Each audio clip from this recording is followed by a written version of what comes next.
여러분, 오늘 우리가 함께 이야기해 볼 주제는 바로 대한민국 부동산의 현재, 그리고 다가올 미래에 대한 이야기입니다. 요즘 길거리를 지나다니다 보면 뭔가 예전과는 다르다는 느낌, 혹시 받으신 적 없으십니까? 불과 몇 년 전까지만 해도 동네 상가, 길모퉁이마다 가장 화려하게 불을 밝히고 있던 곳이 어디였습니까? 바로 공인중개사 사무소, 일명 부동산이었습니다. 한 집 건너 한 집이 부동산이다. 치킨집보다 많은 게 복덕방이다. 이런 우스갯소리가 나올 정도로 대한민국은 부동산 공화국이었습니다. 그런데 최근에 아주 충격적인 그리고 상징적인 통계가 하나 발표되었습니다. 작년, 그러니까 2025년 한 해 동안 전국에서 새로 문을 연 공인중개사 수가 150명에 불과했다는 소식입니다. 9천 명이라는 숫자가 감이 잘 안 오실 수 있는데 이 수치는 우리가 그토록 뼈아프게 기억하고 있는 1998년, 바로 IMF 외환위기 이후 가장 적은 수치입니다. 대한민국 경제가 바닥을 쳤던 그 시절만큼이나 지금 부동산 시장의 진입 장벽이, 아니, 진입할 유인 자체가 사라졌다는 뜻입니다. 더 무서운 것은 단순히 새로 문을 여는 사람이 적다는 게 아닙니다. 문을 닫는 사람들, 그러니까 폐업하거나 휴업하는 중개사들이 개업하는 사람들보다 훨씬 많은 현상이 무려 3년 가까이, 정확히는 2년 11개월 동안 단 한 번도 멈추지 않고 지속되고 있다는 사실입니다. 이건 무엇을 의미할까요? 공인중개사 자격증, 한때는 중년의 고시라고 불리면서 따기만 하면 노후가 보장된다던 그 자격증이 이제는 장롱면허가 되고 있다는 겁니다. 현장에 있는 분들은 압니다. 거래가 실종되고 집값이 흔들리고 사람들이 더 이상 부동산으로 돈을 벌 수 없다는 공포가 시장을 지배하기 시작했을 때 가장 먼저 반응하는 것이 바로 이 개업 통계입니다. 시장의 최전선에 있는 이들이 지금 들어오면 죽는다라는 시그널을 온몸으로 보내고 있는 셈입니다. 그렇다면 이렇게 부동산 중개업소에는 파리가 날리는데 반대로 사람들이 미어터지고 서류가 산더미처럼 쌓이는 곳은 어디일까요? 아이러니하게도 그곳은 바로 법원 경매장입니다. 최근 발표된 데이터를 보면 작년 부동산 경매 신청 건수가 11만 건을 넘어선 것으로 보입니다. 2023년부터 3년 연속으로 10만 건을 돌파하고 있습니다. 11만 건이 뭐 대수냐라고 하실 수도 있겠지만 이 숫자를 과거와 비교해보면 등골이 서늘해집니다. 이 정도 수치는 2008년 글로벌 금융위기 당시 전 세계 경제가 휘청거렸던 그때와 맞먹는 수준입니다. 무려 15년 만에 최대치가 경신되고 있는 겁니다. 여기서 우리는 이 경매 데이터 속에 숨겨진 아주 무섭고도 슬픈 디테일 하나를 발견하게 됩니다. 경매에는 크게 두 가지 종류가 있습니다. 하나는 은행에서 돈을 빌리고 이자를 못 갚아서 은행이 넘겨버리는 임의 경매입니다. 그리고 다른 하나는 개인 간에 돈을 빌리거나 혹은 전세 보증금을 돌려주지 못해서 소송 끝에 강제로 집이 팔리는 강제 경매입니다. 그런데 지금 급증하고 있는 것이 바로 이 강제 경매입니다. 작년 기준으로 전체 경매의 38.5%가 강제 경매였습니다. 이게 무슨 뜻일까요? 은행 빚을 못 갚아서 망하는 사람도 물론 많습니다. 하지만 지금 대한민국 부동산 위기의 뇌관은 바로 전세와 개인 채무에 있다는 겁니다.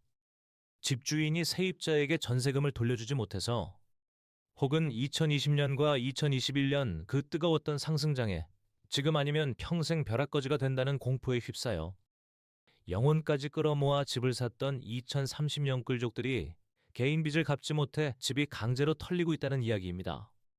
금리는 2%대에서 4%대로 두 배가 뛰었고 집값은 떨어지는데 빚은 그대로이니 버틸 재간이 없는 겁니다.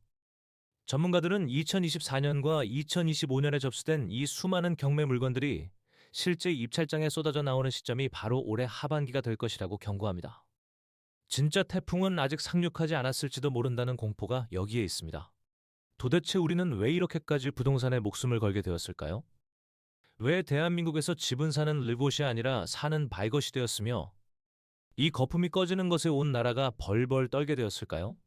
최근 영국 경제 전문 기자 마이크 버드가 쓴 부동산은 어떻게 권력이 되었나라는 책이 이 현상을 아주 날카롭게 지적하고 있습니다. 저자는 한국을 포함한 현대 자본주의 국가들이 이른바 토지의 덫, The Land Trap에 걸렸다고 말합니다.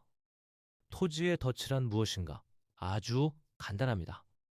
땅값이 오르면 그 땅을 담보로 은행은 더 많은 돈을 빌려줍니다. 시중에는 돈이 넘쳐나고 사람들은 부자가 된 것 같은 착각에 빠져 소비를 늘립니다. 경제가 성장하는 것처럼 보이죠. 하지만 이건 착시입니다. 이 과정에서 토지를 가진 소수에게는 막대한 부가 집중되지만 땅 한 평 없는 사람들의 삶은 그야말로 지옥으로 변합니다. 통계 하나를 말씀드리겠습니다. 서울에서 딱 중간 정도의 소득을 올리는 가구가 한 푼도 쓰지 않고 숨만 쉬면서 돈을 모아 서울의 중간 가격 아파트를 사는데 걸리는 시간이 얼마인지 아십니까? 무려 14년입니다. 뭐 14년이면 버틸만 하네라고 생각하시나요? 살인적인 물가와 집값으로 유명한 영국의 런던이 8년, 미국의 샌프란시스코가 10년입니다. 서울은 전 세계 그 어떤 슈퍼스타 도시보다도 집을 사기 힘든 도시, 자산 격차가 가장 잔인하게 벌어진 도시가 되어버린 겁니다. 그 결과가 무엇입니까? 서울에 사는 30대 청년 중에 자기 집을 가진 사람의 비율이 25.8%까지 떨어졌습니다. 역대 최저 수준입니다. 10년 전만 해도 3명 중 1명은 집이 있었는데 이제는 4명 중 1명만이 겨우 내 집 마련에 성공합니다. 나머지 청년들은 생각합니다. 아, 이번 생에 월급 모아서 집 사는 건 불가능하구나. 이 절망감은 고스란히 세계 최저 출산율이라는 국가적 재앙으로 이어집니다. 집이 없는데 어떻게 결혼을 하고 아이를 낳습니까? 정부는 지금 진퇴양난, 그야말로 외통수에 걸렸습니다. 집값을 잡자니 거품이 터지면서 은행과 건설사가 무너지고 나라 경제가 1990년대 일본처럼 잃어버린 30년으로 빠져들 것 같습니다. 그렇다고 집값을 이대로 놔두거나 떠받치자니 청년들은 희망을 잃고 아이를 낳지 않아 나라 자체가 소멸해버릴 위기입니다. 이 두 가지 파멸적인 시나리오 사이에서 대한민국은 위태로운 줄타기를 하고 있습니다. 어떤 분들은 이렇게 말씀하십니다. 에이, 설마 그렇게까지 되겠어? 부동산 불패 신호가 있는데 정부가 어떻게든 막아주겠지. 그런 분들을 위해 우리보다 스케일이 훨씬 큰 옆나라 중국의 이야기를 좀 해드려야겠습니다. 중국의 부동산 위기는 단순히 남의 나라 이야기가 아니라 우리 미래의 예고편일 수도 있기 때문입니다. 중국 하이난성에 가면 하이화다오, 우리말로 해화도라고 불리는 거대한 인공섬이 있습니다.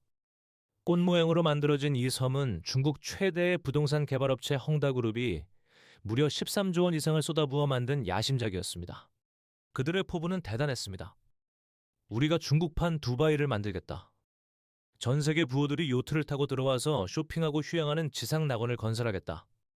아파트, 호텔, 테마파크, 쇼핑몰, 없는 게 없는 꿈의 도시를 계획했었죠. 지금 그 섬은 어떻게 되었을까요? 2026년 현재 그것은 화려한 두바이가 아니라 거대한 유령섬이 되었습니다. 짓담한 고층 아파트들은 흉물스럽게 방치되어 있고 밤이 되면 불 켜진 집을 찾기가 힘들어 섬 전체가 암흑천지로 변합니다. 쇼핑몰에는 상점이 입점하지 않아 텅 비어 있고 화려해야 할 테마파크에는 사람 그림자도 찾기 힘듭니다.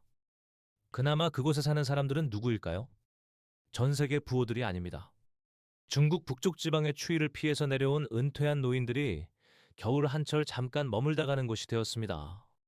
결혼식을 하라고 지어놓은 웅장한 가짜 교회 광장에서는 예식 대신 썰렁한 조명 쇼만 펼쳐집니다.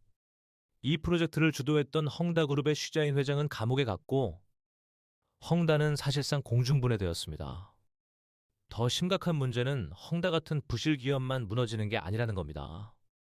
중국 부동산 업계의 모범생, 국유 기업이 뒤를 봐주는 든든한 대장주라고 불렸던 완커 반가마저 흔들리고 있습니다. 최근 완커는 빚을 갚을 돈이 없어서 채권자들에게 제발 91만, 딱 석 달만 시간을 더 달라고 읍소하는 처지가 되었습니다. 원래대로라면 바로 부도 처리가 되어야 할 상황이지만 중국 정부가 어떻게든 살려보려고 안간힘을 쓰고 있습니다. 중국 정부는 이른바 화이트리스트라는 것을 만들었습니다. 이 기업들은 살릴만 하다라고 명단을 만들어서 은행들에게 강제로 대출 만기를 연장해 주라고 지시합니다. 원래 5년짜리 대출이었으면 5년을 더 연장해 주는 식입니다. 인공호흡기를 달아주는 거죠. 하지만 전문가들은 고개를 젓습니다. 이게 근본적인 해결책이 될 수 없다는 겁니다. 왜냐? 정부가 돈을 빌려줘서 기업 숨통은 틔워줄 수 있을지 몰라도 집을 사줄 사람은 없기 때문입니다. 사람들이 이제 깨달은 겁니다. 아, 집값이 영원히 오르지는 않는구나. 이 믿음, 즉 신화가 깨지는 순간 어떤 부양책도 백약이 무효가 되는 현상을 중국은 지금 뼈저리게 겪고 있습니다. 다시 시선을 한국으로 돌려보겠습니다. 특히 지방의 상황을 들여다보면 중국의 저 유령섬 이야기가 결코 남의 일이 아님을 알게 됩니다. 서울과 수도권은 그나마 사람들이 살고 싶어하는 수요라도 있지만 지방은 지금 인구 소멸과 공급 폭탄이라는 최악의 엇박자가 발생하고 있습니다. 광주광역시의 예를 들어보겠습니다. 광주의 인구는 140만 명 선이 무너졌습니다. 전라남도의 인구도 급격히 줄어들고 있습니다. 사람이 줄어든다는 건 집을 살 사람이 없어진다는 뜻입니다. 그런데 기가 막히게도 아파트 공급 계획을 보면 2030년까지 광주에만 무려 7만 4천 세대의 아파트가 더 지어질 예정입니다. 특히 2029년에는 2만 3천 세대가 한꺼번에 쏟아져 나온다고 합니다. 인구는 주는데 집은 역대급으로 쏟아진다. 경제학 교과서의 첫 페이지. 수요와 공급의 법칙만 알아도 결과는 뻔합니다. 가격 폭락입니다. 이미 현장에서는 비명이 터져 나오고 있습니다. 광주와 전남 지역의 건설사 136곳이 문을 닫았습니다. 공사를 하다가 멈춰버린 현장들이 경매로 나오는데 아무도 거들떠보지 않습니다. 광주 수기동의 한 오피스텔 건물은 경매 시장에서 무려 35번이나 유찰되었습니다. 35번 유찰되면서 가격은 최초 감정가의 40% 밑으로 떨어졌습니다. 반값도 안 되는 헐값에 내놔도 사겠다는 사람이 없는 겁니다. 거짓담한 건물, 텅 빈 아파트가 도시의 흉물이 되어가고 있습니다. 그러다 보니 건설사들은 생존을 위해 눈물겨운 마케팅을 펼칩니다. 일단 들어와서 사람만 주세요라며 10년 장기 임대 카드를 꺼냅니다. 분양이 안 되니까 전세처럼 10년 동안 살아보고 나중에 살지 말지 결정하라는 겁니다. 심지어 지자체와 LH가 나서서 미분양 아파트를 세금으로 사들여 공공임대주택으로 돌리는 고육지책까지 쓰고 있습니다. 이는 앞서 말씀드린 토지의 덫이 지방에서부터 가장 먼저 그리고 가장 처참하게 터져 나오고 있다는 증거입니다. 이제 상황을 종합해 보겠습니다. 우리는 지금 어떤 위기를 맞이하고 있는 걸까요? 최근 미국과 유럽 경제학계에서는 흥미로운 논쟁이 벌어지고 있습니다. 지금의 주거 위기가 생활비 위기 affordability crisis이야 아니면 가용성 위기 availability crisis이야 하는 것입니다. 쉽게 설명하면 이렇습니다. 미국은 집은 있는데 가격이 너무 비싸서 사람들이 못 사는 가격의 위기입니다. 반면 유럽은 들어갈 집 자체가 부족해서 난리인 공급의 위기입니다. 그런데 대한민국은 정말 불행하게도 이 두 가지 위기가 최악의 형태로 결합되어 있습니다. 서울과 수도권은 미국처럼 집값이 소득 대비 너무 비싸서 도저히 살 수 없는 가격의 위기에 처해 있습니다. 반면 지방은 유럽과는 반대로 집은 지어놨는데 들어갈 사람이 없는 소멸의 위기에 처해 있습니다. 여기에 고금리라는 거대한 파도가 덮쳤습니다. 이 복합 위기 속에서 각 경제 주체들은 벼랑 끝으로 몰리고 있습니다. 영끌했던 개인들은 이자를 감당하지 못해 경매 법정으로 끌려가고 있고 건설사들은 미분양의 늪에서 허우적대며 도미노처럼 쓰러지고 있습니다. 정부는 이 붕괴를 막기 위해 세금을 쏟아붓고 정책을 남발하지만 딜레마에 빠져 있습니다. 공급을 늘리자니 지방은 이미 빈집 천지이고 서울의 규제를 풀자니 다시 투기판이 벌어져 집값이 폭등할까 두렵고 그렇다고 가만히 있자니 PF 부실로 금융권 전체가 흔들릴 것 같으니까요. 지금 우리가 목격하고 있는 이 현상은 단순한 경기 침체가 아닙니다. 지난 수십 년간 대한민국을 지배해왔던 부동산 불패 신화, 즉 집 사면 무조건 돈 번다는 그 믿음이 인구 감소와 고금리, 그리고 저성장이라는 거대한 현실의 벽에 부딪혀 산산조각 나는 과정일지도 모릅니다. 중국의 유령섬 하이화다오의 텅 빈 창문들이 우리에게 보내는 경고는 명확합니다. 영원히 오르는 것은 없다. 지금 부동산 시장의 침묵은 바닥을 다지고 다시 오르기 위한 숨고르기가 아닐 수 있습니다. 오히려 거대한 폭풍이 몰아치기 직전에 고요함일 가능성이 큽니다. 과거의 성공 방정식에 갇혀 무리하게 빚을 내어 투자하기보다는 변화하는 거대한 흐름을 냉정하게 직시하고 무엇보다 생존을 최우선으로 생각해야 할 때입니다. 9천 명의 공인중개사만이 문을 열었던 작년의 그 쓸쓸한 통계가 11만 건이 넘는 경매 사건이 그리고 지방 곳곳에 서 있는 짓담한 아파트들이 우리에게 지금 멈추어서 생각하라고 말하고 있습니다. 영상을 재밌게 보셨다면 구독과 좋아요 부탁드립니다.